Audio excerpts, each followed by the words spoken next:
नमस्कार. आयकॉन महाराष्ट्रामध्ये आपले स्वागत आहे. छत्रपती संभाजीनगर तालुक्यातील शिवसेना श्रमिक राष्ट्रीय कामगार सेनेच्या कार्यालयात डॉक्टर बाबासाहेब आंबेडकर यांची जयंती उत्सव साजरी करण्यात आली. यावेळी जिल्हाध्यक्ष आबासाहेब भोसले पाटील यांच्यासह विविध मान्यवरांची उपस्थिती होती. या जयंतीमध्ये करमाड नगर येथील सर्व ज्येष्ठ नागरिक, सर्व प्रतिनिधी आणि कामगार संघटनेचे पदाधिकारी आज या ठिकाणी उपस्थित होते. त्या निमित्ताने मी बाबासाहेबांनी सांगितलं की स्वातंत्र्य, समता आणि बंधुभाव हाच मानवतेचा खरा धर्म आहे.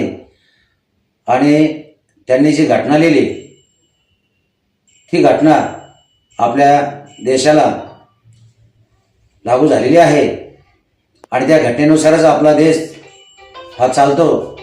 कारण की कोणत्याही धर्मग्रंथावर हा देश चालत नसून ते संविधानावर चालतो आणि असे संविधान बहाल करणारे विश्वरत्न डॉक्टर बाबासाहेब आंबेडकर आहेत.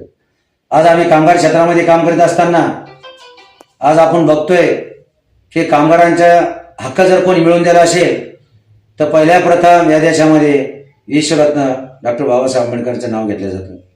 आज या ठिकाणी आमच्या करमाड परिसरामध्ये शेंद्रा DMIC आहे, आरेक सिटी आहे, पंचतारांकित DMIC असल्यामुळं या ठिकाणी फार मोठमोठ्या इंडस्ट्रियल एरिया या ठिकाणी येत आहे. त्या इंडस्ट्रियल एरियामध्ये काम करीत असताना कारखानदार, कारण की इंडियन पिनल कोड 1936 नुसार कामगारांना 7 तारखेच्या पेमेंट व्हायला पाहिजे, परंतु कारखानदार आणि ठेकेदार या ठिकाणी कामगारांची पिळवणूक मोठ्या प्रमाणामध्ये होते.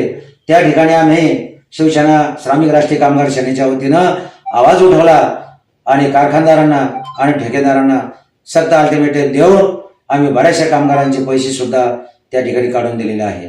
आणि आज आमच्या इंडस्ट्री एरियामध्ये कामगाराची पिळवणूक कोणत्याही परिस्थितीत आम्ही होऊन देणार नाही असा इशारा या डॉक्टर बाबासाहेब आंबेडकर जयंतीनिमित्त मी देतो आणि माझे 2 शब्द सांगतो. जय हिंद, जय महाराष्ट्र.